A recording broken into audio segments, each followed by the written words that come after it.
welcome to one and all. Today I'll be discussing my paper, A Federated Learning Controller for Content Management in Multi-Party Edge Systems. I'm Venkat Raman. Let's move on to the scope of this presentation.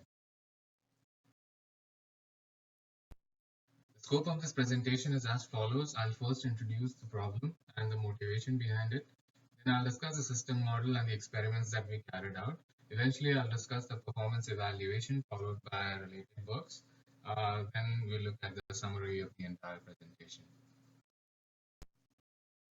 Traffic congestion has increased in the backhaul over a period of time. The Cisco statistics shows that between 2016 and 2021, there was an overall increase of over 10 folds of data that was produced, um, ranging from zero point 0.2 exabytes to 50 exabytes. This increase in traffic burdens the backhaul. At the same time, it causes the users end-to-end latency to be very high.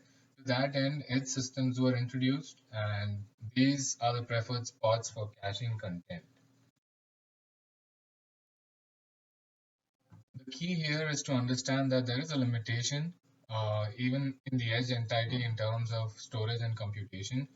There is a need to harness devices which are there in the last mile as well for enabling a good cache support. Caching content based on popularity is one such example that many mobile operators do, and this also satisfies the user QoS. Further, security is an important measure that we need to take care of. Uploading and downloading data in the last mile involves sensitive data that is carried by the user himself. Therefore, we need a model that can cater to all these three requirements.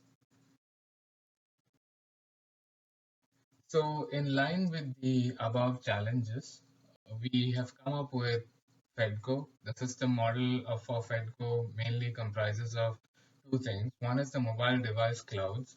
To put it in short, how do we make or form device clouds and how do we control these device clouds? So software-defined network controller is one component that really helps to manage mobility. Uh, and mobility is one major concern of such device clouds. We make use of OpenFlow API that allows this control at the edge. The second major component is the federated learning model itself, where we consider a federated averaging. That means the data that we obtain from the users can be centrally aggregated and used based on certain functions that we will eventually see. So primarily, the focus is always on understanding this component, the mobility manager, where the state is maintained and each of these states are nothing but the device states. Now, if I form a mobile device clouds in a location L1 with a base station or an access point, let's say that is having like two devices, and these two devices are supporting a third device that is being supported, let's call it S. And when another access point, which is in a nearby location, understands that such a service is being provided by location L1, we can see that when L1 and L2 are registered with a controller, it enables a complete access of devices moving from location 1 to location 2, but still maintaining a certain layer of pipe. So when I say a certain layer of pipe, it means that having an access between two controllers, between two access points by a certain controller helps in understanding where the particular device is at a particular point in time and what is the state of that device. So using these two mechanisms, we can completely uh, create a layer where understanding the state of the device itself is going to provide a major problem. So having a mobility manager itself will enable us to know these movements. Next is the placement identifier. Now these placement identifiers are those which are helping a particular content to be placed, and these could be inside a device, that is the DCDB, the MDCDB, or could be at the edge data center called the DCDB. So placement of content on these locations itself has to be understood by the controller. And once we have these placements ready, there is a caching decision that needs to be made, which is like the output uh, that goes to the users and making the user understand that a particular content has been placed on this location.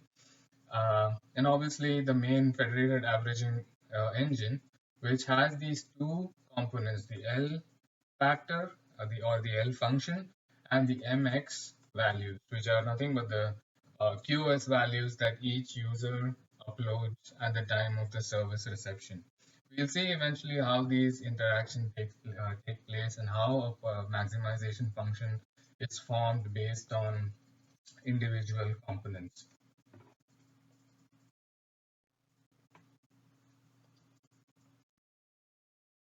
So what are mobile device clouds or MDCs? MDCs are nothing but devices that are available near each other, volunteering their resources to a particular service like caching content. The devices that are volunteering are free to move from one place to another under the same different base stations even. So let's say in a concert, group of friends have arrived and have a similar taste. They are taking videos from different angles, and instead of uploading it to a central cloud where it's very difficult to retrieve information, they could share the content among themselves, and there could be one cluster head who can collate all these information. Now, even if a device moves out from one place, the SDN controller that is operating at the base station can manage mobility of these devices. So moving on to the next key component of this model, it is a federated learning model, which is going to prepare recommendations based on a popularity score. The person who is responsible for um, amassing all the contents and providing the service is obviously the network operator who is sitting at the edge as well. So each content is mapped to a score and retrieved based on that particular score. And for example, a popular content from the video example which I gave you a while back will explain that, let's say my content is being retrieved by many people.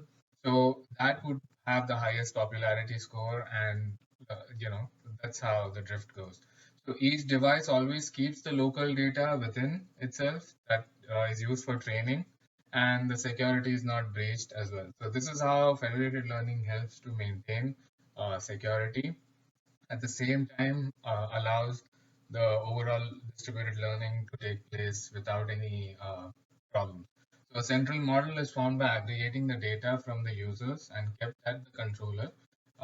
So now the controller can reuse this popularity and update this popularity as time goes. Let's say if there is another device uploading something that's more popular, then I will have to lose my place and so on. But since it is a volunteered service, the overall um, reward margin for the network operator will always be positive. So the mobile operator now becomes the head of the business model, and it distributes the rewards to the volunteers. This could be in terms of like incentive, or it could be also in terms of budget based on a particular cash reward. So moving on to the business model and how the MNO will actually use the framework that we have. So predicting user demands for a specific content is obviously an important factor. We need to have a per class definition of this prediction. That's why we have three popularity classes, namely high, average, and low. The location of this content also matters because based on the change in a particular content's location, the device might be in some um, the content might be in some other device. So SDN controller recommends which path to take. In this example, we obviously look at the shortest path to the location.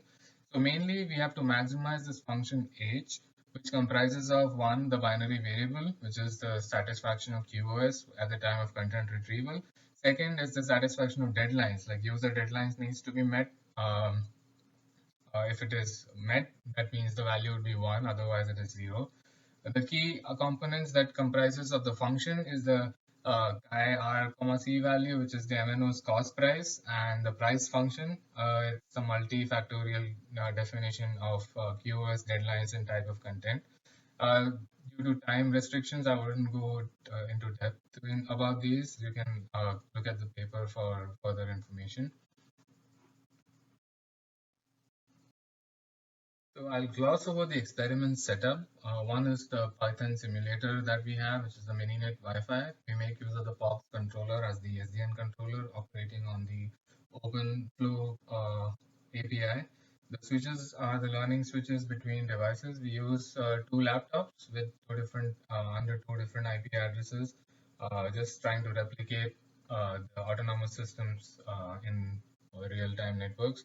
And we use a pre-processed LSTM model with 4 layers and 128 neurons to train our model.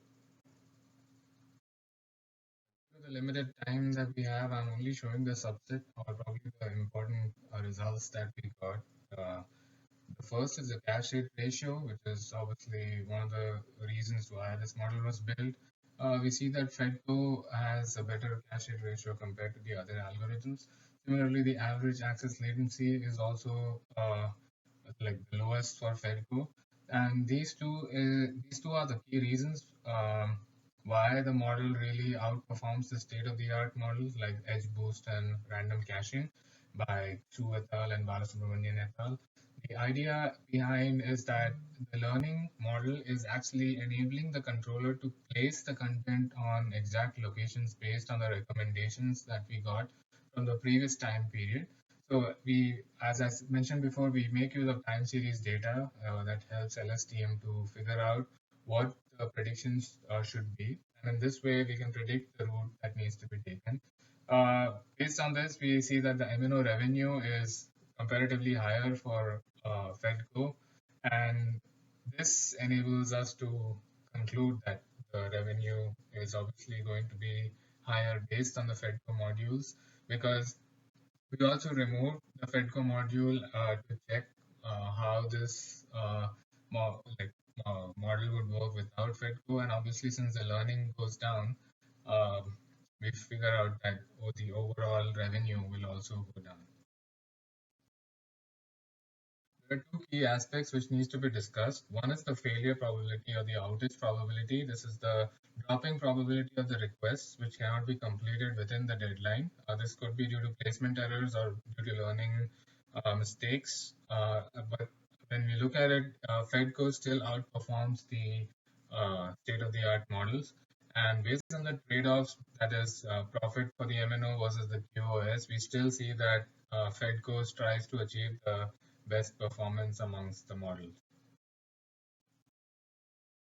Some of the previous works which resemble our work is the one by Zhao et al., where they use federated radio access networks, where each network is enabling the central network to understand the interference levels and how the channel capacity can be improved. Where the combination of edge computing and AI helps in producing better solutions. The second one is by Chen et al., which studies the FL training models and wireless networks. Again, the experiments were only to find out that how could we improve a particular network parameter like bandwidth or the overall channel spectrum and so on. Park et al. Discuss how training and inference occurs when devices share their local training models with the base station. So this is like a central model that was defined by Park et al. To study individual local training models.